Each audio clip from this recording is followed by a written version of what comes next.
Hello YouTube, welcome back to another video. I hope you've enjoyed the last couple of vlogs, and if you have, then I'd really appreciate it if you would subscribe to the channel by clicking the red button, and of course turn on the post notifications as well.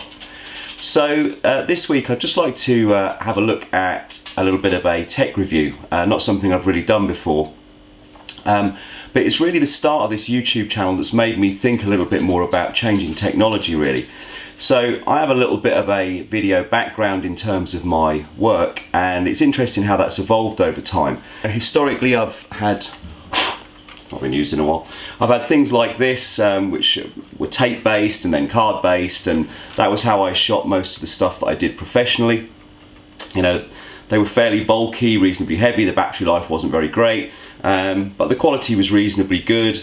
Tape transfer to computer took ages. Hello Owen. But this sort of stuff's become a little bit redundant now unless you're actually making TV. Most people in my sort of line of work really have gone over to DSLRs, similar to what I'm shooting this on now. EOS 1DX Mark II, but there's loads of other stuff from a few £100 that does a really cracking job of shooting good video. But when I was filming the Basel video, something that occurred to me is you can't always use your DSLR, it's not always the most practical thing. And the one thing that we've all got in our pockets that actually shoots great video these days is one of these, a mobile phone. So I happen to be an iPhone user. I'm not going to get into the iPhone-Samsung debate. I'm sure they both do an equally cracking job, and I think the Sony Xperia is a good bit of kit as well.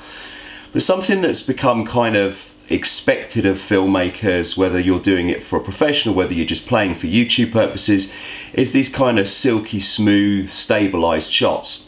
Now I've got something that's going to appear kind of down here right now, which is a DJI Ronin, which I use with my DSLRs, which I'd formerly use with things like Blackmagics, etc., which is a fantastic bit of kit, but it's heavy, it's cumbersome, and you've kind of got a plan to use it because it takes a certain amount of setting up. It's not something that you can use on the spur of the moment. It produces great results, and I'll clip to some of that right now, as you can see, but it has its limitations. So how can I get those silky smooth shots with my iPhone? So there's been loads of these little stabilizers that have come out on the market over time. Some of them were just using counterweights, similar to the Steadicams that people used to use in the movies. And then the electronic gimbal, electronic motor gimbals came out that were similar to the bigger DJI Ronins that I mentioned before. DJI have brought this out, which is the DJI Osmo Mobile 2, which is a motorized gimbal, if I can get it out of the box.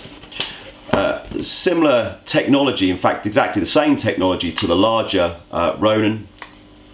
It's £129 in the UK at the moment. The previous version was £300, and from what I can see the only real practical difference is the fact that the previous version had a removable battery, so you could have more than one battery. This one, the battery is inbuilt, so you're kind of stuck with the capacity that it has.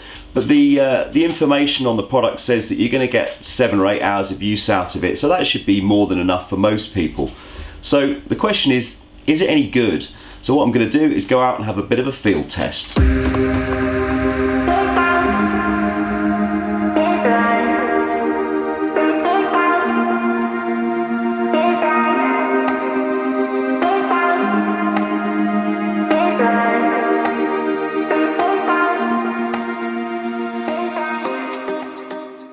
So I've come out into the wild to the Blickling estate in Norfolk, home to Blickling Hall, to try and use the DJI Osmo 2 in a sort of real life scenario. This is somewhere that I walk my dogs on a regular basis, and sometimes I'll try and capture some film for Facebook or Instagram or something.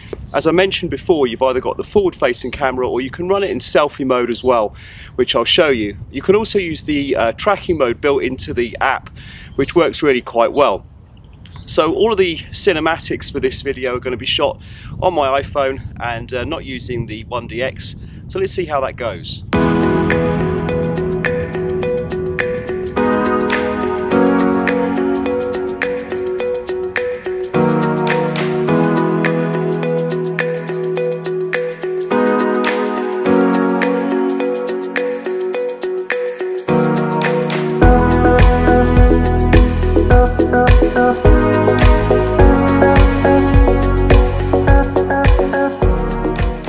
So far so good. It seems to work pretty well. There is a certain amount of technique, and you do have to preempt what the gimbal's going to do slightly and be ahead of it, but then that's also true of the bigger Ronin that I use with my larger cameras as well. So all in all, I think it's a pretty good package. So this is the Osmo 2 working in selfie mode.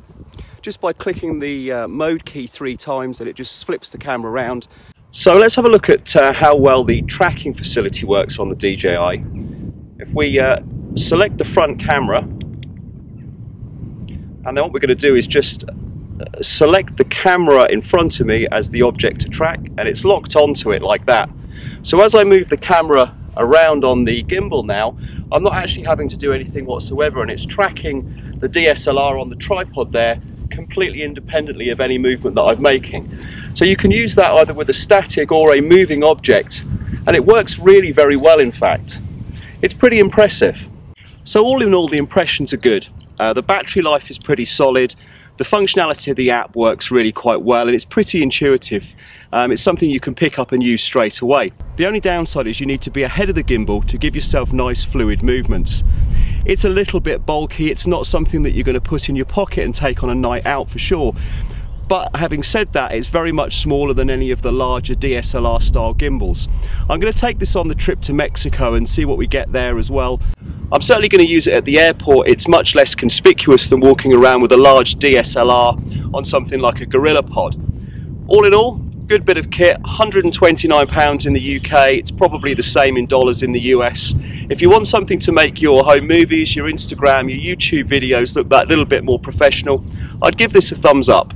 So having filmed a little bit of B-roll and maybe played with a little bit of cinematics, let's see how this works with the reason that I really bought this out here, 3 Cocker Spaniels.